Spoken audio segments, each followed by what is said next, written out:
Hi there, Sanmunani Mulweni. Welcome to Fix Channel. If you're here, please subscribe before the end of the video.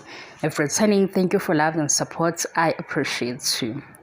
Uthando nesithembu indawana emfishane mase siqhubeka nodaba likaMzala. Umzala part 4.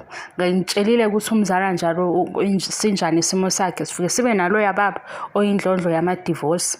Sibe nalo okwipolitiki naye othanda amakhosikazi abanye.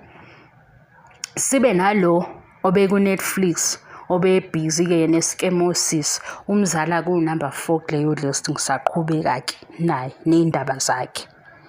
Nangu ke ubaba uMseleki ku episode 16. Ku episode 16 ukuthi ngifuna ukunikeza isithombe salento esikhuluma ngayo guys. Episode 16 uMseleki noMpumelelo baguqile eMsamo bakhuluma ngendaba yokuthi bazophuma beyolobola kuhambe kahle. UMseleki yena uthe kumacela uzobe sevala ngo number 5 uMpumelelo ke yena uqale yakhe ijeni ngoba akakaloboli. Basho kuphi ke eMsamo. Asingeneke umzala part 4. Umzala ngintshele ukuthi usebuya emshadweni okwesi4 e2 wagcina engashadanga kodwa ukulobola wafika.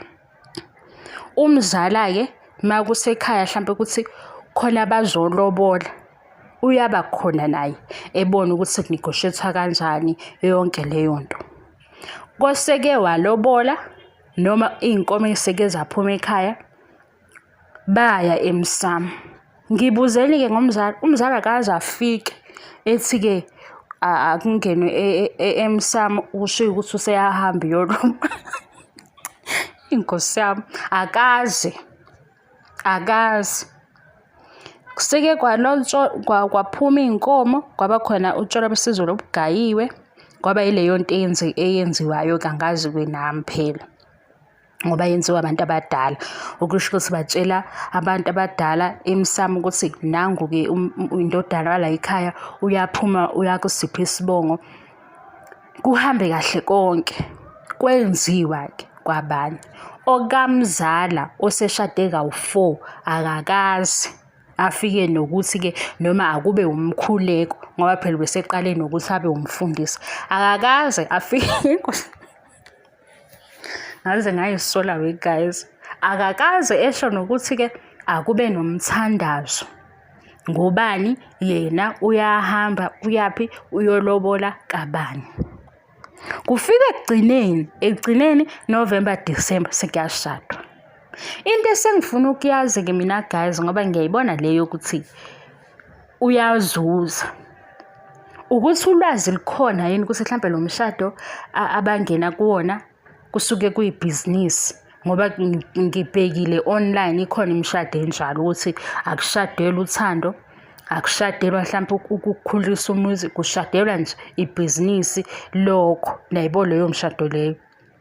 Into esengifuna ukuyazi ukuthi ke bobabili basuke bazi yini noma umzala kuphela owazi ukuthi ushadelani ashesheke ayenze into yakhe aphuma umzala ingeke bakwethu akakayiphathe kahle hawu nakho ngizoyithola sengibamba umkhuleko ngubambela umfundisi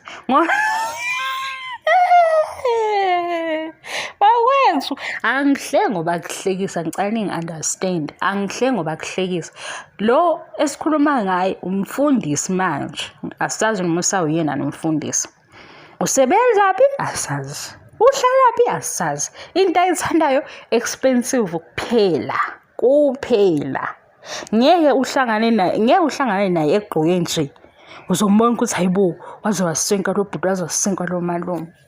Ngibuza ukuthi imali umsebenzi eyazi ufisa ukwazi yabo lo mshado adusethe lo aduse KZN umkhulu ngiyasola ukuthi ube khona ngoba amathuba nangimazi umuntu oyihasla kanje kodwa ongeke uzumqonde eMsamo akazangeni before abe umfundisi ngoba guys ngintshela ukuthi ubufundisi bakhe ubuthole ngendlela sizwa sekuthiwa umfundisi ngathi mina hawu ubeka kanjani umfundisi ngaphandle kwelinga lomndeni noma elilodwa Hey, guys, ngiyaxolisa nami ngibuye ngibe childish.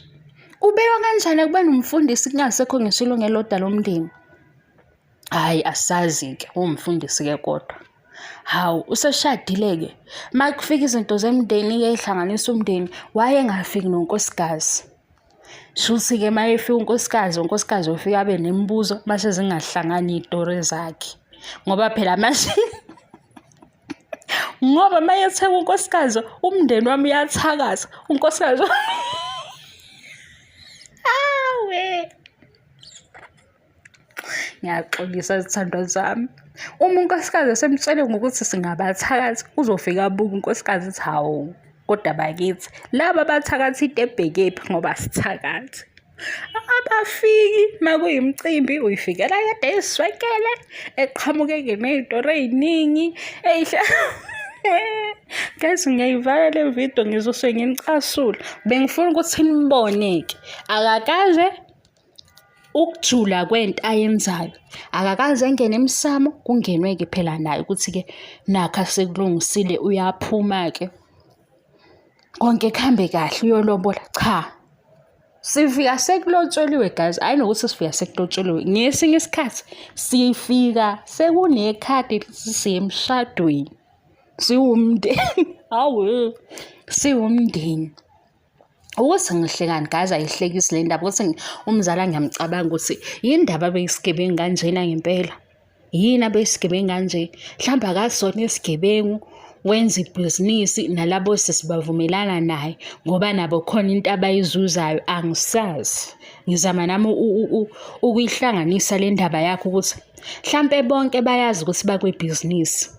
And indaba yokuthi-ke esewumesisi bani khona into azoyizuza iphelele lapho, akusaqhubeki. Thina-ke sesilokhu simile-ke la sithi hawu, izinto zakhe zangamhambela sesingabe sikhomba abathakathi. Yabona nje kube mhlampe-ke kunendlela ethile ukuthi ushayekile noma une-stress ngaba abathakathi sebakhonjwa beqanjelwa amanga. Kanti cho uyafika ey'hambela phezulu, ebhabli, eswenkile, esekhuluma iy'ndaba zamabhizinisi angapha nangapha, sibone ukuthi hayi, cha utsotsi. Sesisho nje ngaphakathi ukuthi hayi utsotsi ngeke. Umndeni-ke, umndeni-ke. Ngiyamthanda futhi umzali wami, kodwa ngiyafisa ukwazi ukuthi ngempela lento ayenzayo ibizwa ngani. Yona ndlela abhizinisa ngayo ukuthi-ke uhusband oqashwayo ashade. And le mali yamalobolo phela iy'nkomo ziyabiza. Le mali yamalobolo uyibamba yena ngoba esiza lo yasisi ukuthi-ke akasale ewumesisi bani. Angisazi guys.